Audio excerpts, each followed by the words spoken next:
part 2 of the mid-season softball. Gosh, I don't know what we're going to call this. Deep diving feature. I don't know, man. We haven't come up with a cool title yet, but that's what we're going to go with. Autumn Owen is joining us today for this first round of this deep dive. And we're going to get to know Autumn a little bit more. We're going to talk about a little bit about 2022 and G-Money Christmas, how the rocket has really taken off in 2023. So, first of all, Autumn, thanks for squeezing us in between classes. That's pretty cool. Yeah. Thanks for having me. I've really enjoyed listening to your podcast and also just just following y'all in general. Cool. Well, we certainly enjoy all the stuff that you, your teammates, your coaching staff, everybody is doing on the field and off the field. You guys are a great group to watch. You guys are an easy group to root for. And I don't think it's any coincidence that you're winning a buttload of games in a short amount of time, and the stands are starting to fill up even quicker than normal. Mm-hmm. That being said, let's talk about a little bit about 2022 and 2023. Let me throw some stats at you. I'm sure you know these, but not everybody does. 2022, right? You played a lot of games. You played in 51 games for this Herd team last year. Batted .354 with 51 total hits, 19 extra base hits, 8 home runs, and 23 RBIs with a fielding percentage of .946. So killing it all around. But wait, there's more. Let's talk about 2023. Now batting through 34 games, over 500, batting .516 with 48 hits. Already almost matched last season's total. More extra base hits, 25 already. 16 home runs, doubled up in that category and counting. And 57 RBIs, 3 shy of the single season program all-time record, which is pretty astonishing to me. And the fielding percentage went up too, .992. So that begs the question, what the hell happened between 2022 and 2023? Because just when you think it's not going to get any better, it gets better. So what happened? Yeah, I mean, I honestly, I look back at last year and, I was so excited to come into a new program and, because I was a transfer. Mm-hmm. And so I was also coming off of an ACL coming from my old school. So, it was different, it's different scenery. I wasn't used to being away from home. So there's a lot of factors into it, but Marshall was so welcoming and I loved it here, from the get go. And so it was more so just letting myself, be me and be me on the field and off the field. So it was last year was kind of, I would think of a transition into that. And so then this year, in the fall, and then this summer, I really dialed into finding that, being that and letting go and just playing like I used to play. And so, I kind of refound the love of the game. And, coming off of injuries isn't easy for anyone, but, it's about how you attack it. And so, I mean, and then also Coach Smith had talked a little bit about it, I think in one of the podcasts, but I had an injury this fall too. And so I was, dead set, having a good fall so far, a few weeks in, and then I got injured. And then, I knew to get back on the field, I had to give it everything I had. And I was pushing the doctors. I was pushing their time limit to try to, but I was also being smart about it because I knew it mattered for me to be in at the beginning of the season, but it really mattered for me to be in conference. But despite the odds and having an amazing trainer, amazing teammates, amazing coaches, everybody helping me get back to where I was, it was nice to have all that support. And then actually at home too, just having the people help build me back up and strength wise and all that stuff, finding a PT at home just for the short break, a winter break. And then, my PT was actually going to come to the App State games if the weather was better. And so, but it was pretty cool to have all this stuff. And then we get into spring and, where our team's very close. And so, that helps too. And that helps, you play free because you play for that person beside you. So, that all plays a factor in all of this. All right, I'm a big baseball guy growing up, so I love the sport, baseball, softball, that sort of thing. And one of the things that I notice is that even running from the dugout between innings to get into your catching position, you are hustling at all times. Every time between plays, you're hustling. If there's a pass ball, wild pitch, foul ball that's in your area, you're always sprinting over there and getting it. Can you tell us a little bit about how long you've been doing that, why you do that, because I enjoy that sort of thing. Yeah, I mean, I've been doing that probably ever since I've been catching, or, especially catching. And, growing up, my dad was always like my person to kind of like be hard on me. But he was always like, you got to hustle. You got to hustle. He's like, coaches will realize like your hustle. Like, and he meant like coaches in general, like for travel ball teams, like just anywhere. He was like, you don't walk on the field. Like, you don't do that stuff. So, like, he was a big factor in that. And then, like, as I kind of got older, it kind of became a competition with my corners. And so, like, on my old travel ball team, it was kind of a competition. And then whenever I was on my last team, it was a competition. And this, like, we've made it a competition, like, here too. Just like, it's like an unspoken thing, though. Like, it's not like, but me and Riley, I mean, Cam joins into it too. But like, me and Riley, we get a lot of balls to that right side sometimes. And it's just funny, like, how they'll play. And like last weekend, there was literally a ball that was Riley's ball. Like, she was going to get it. And the batter on deck for Southern Miss, or I think it was, they literally picked the ball up and tossed it to me. And I just like, I laughed because I was like, that's still mine. Like, I still get this. It counts. But I mean, it's just like, I don't know. And I don't know. I think it's fun, but also like like if you want to dive down deeper into it, like I think that it shows a lot, like hustling. Because I mean, your team is looking at you to like either hustle, or if you're not hustling, like, it shows a lot. And it shows like, I mean, I just like to go after it. Well, might as well give it all you got. That's 100% leadership trait, because that's an example setting trait, right? It's contagious. Yeah. Even if you don't feel like anybody's looking, probably somebody's looking. And before we started recording, right, you were talking about fans in the stands and interacting with them and stuff like that. Well, that's that next generation might be watching that, and that's really cool. That innately you're just like, I'm hustling, I'm doing that. That's who I am. It's part of my fabric. And I'm like Russ, I love that, because I got the same. They preached the same stuff when I was playing, not nearly at the level that you're playing, by the way, but it's hustle makes up for a lot. And so it's when you've got the skill and you've got the makeup like you've got, that makes for a recipe for success. We're seeing it play out in real time for the Herd in 2023. So look, I got to ask you this, right? You're performing at a high level. Lots of players on your team are performing at a high level. And it's always interesting to me to hear how those players that can achieve at levels that you're achieving get prepared for a game, and how you get locked in on a game day, because it looks like you guys are having just the time of your lives. So it doesn't, from the surface, it doesn't look like you're like laser focused and it's like, this is what I've got to do. But at the same time, you guys are so daggone good, you have to be laser focused. So how do you get locked in for a game? How?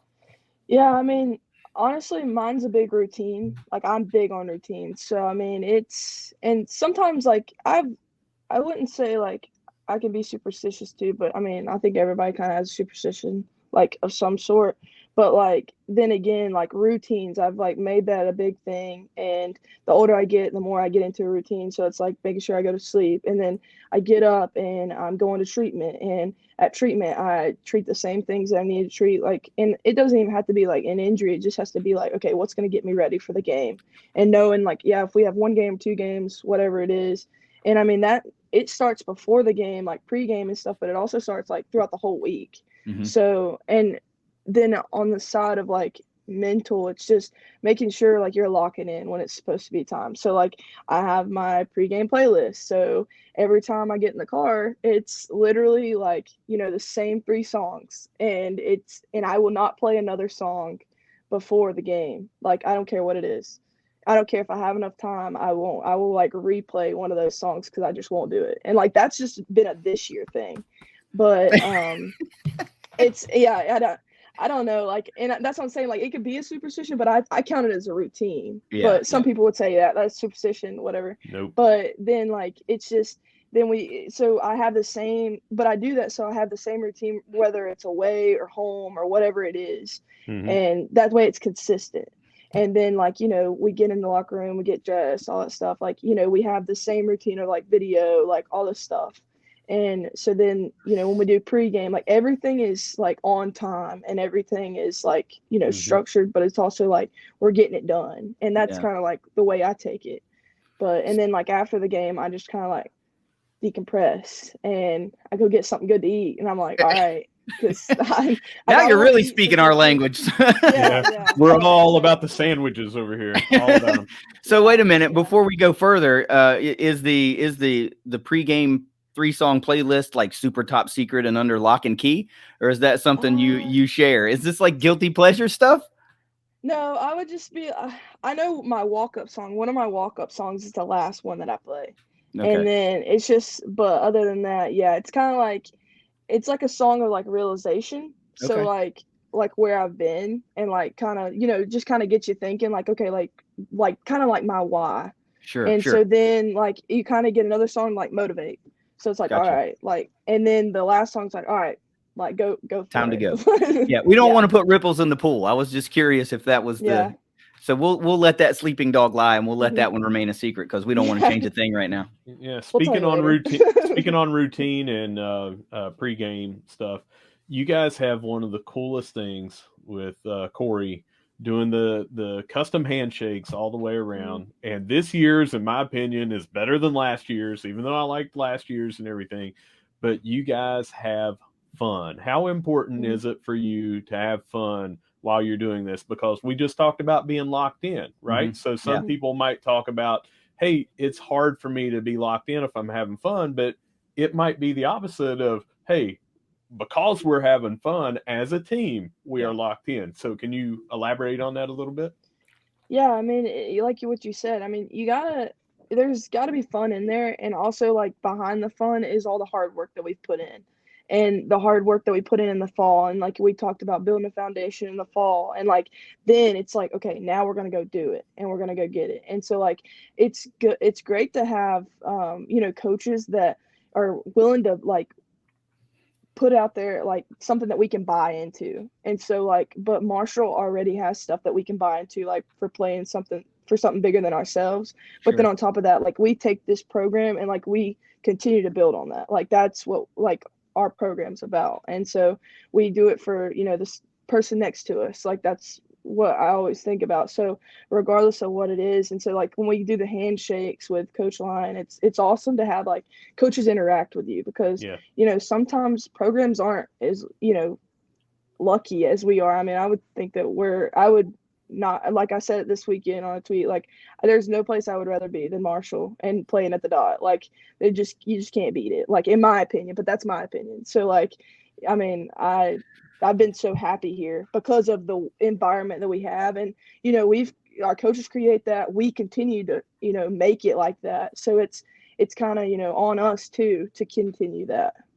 Well, that's a good point, because you mentioned that you transferred in, so you've been a couple of places, so you have a valid argument of saying like, this is where I want to be, because you've seen a few places, right? And it's nothing against previous stops, but we sell something different at Marshall, and we don't just sell it, we deliver it. We deliver something different at Marshall.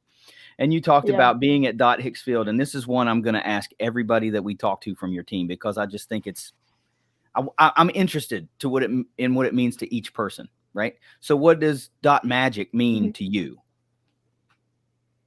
I mean, it's just like the community, like the fans, like it's just like the togetherness, like the family. Like when you play there and you like, I don't know, it's just something. Like when you see all these little kids like in the stands, like what we were talking about, that's just something. Like there's a lot of places, even Power 5 schools, where you don't have as many fans as we do.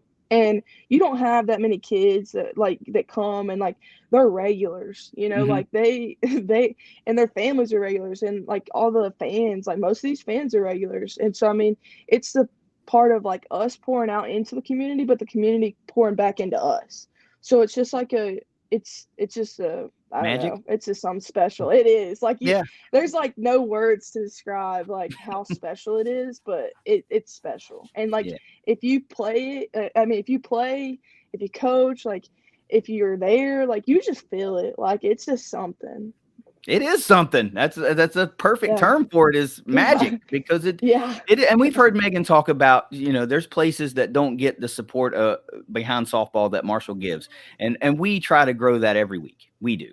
Like Russ and I on the Thundercast. We're trying to push as many people as we can to those games, and hopefully it's working a little bit more.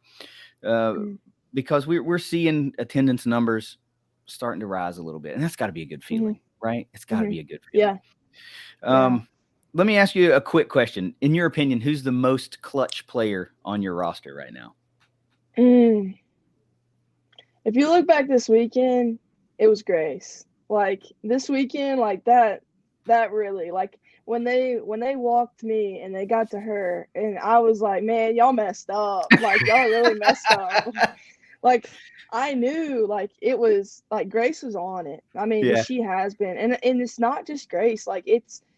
I mean, Grace has done great and amazing, and it's other people too. Like.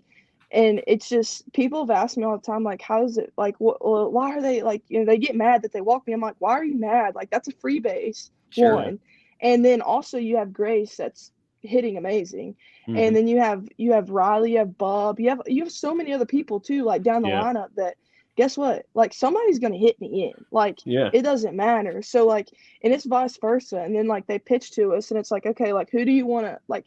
Who's it doesn't matter. Like we're just a team that's gonna do what it takes. And whose turn is it? Yep. Yeah, exactly. Like next up, like in that. So, I mean, we do like the next one mentality, like if make an error or whatever, but still like, or a bad at bat, or you think it's a bad at bat, or just fly out or something. It's like we say next one, but I mean it's still the same thing. Like it's whose number's called, honestly, and any one of the people in our lineup can do what they need to do. And they actually do. That's the thing. It's not that they can do it. It's that they are doing it. So I would hate to be an opposing pitcher in the circle and look at the lineup and go, well, where are my outs? Because I'm not seeing many, it's almost like it takes a stroke of luck to get an out, because even when balls are solidly hit to the defensive players, you still beat it out to first, or give them an inch, give them a sliver, and it turns into a run. We talked about that just last night or 2 nights ago on the show.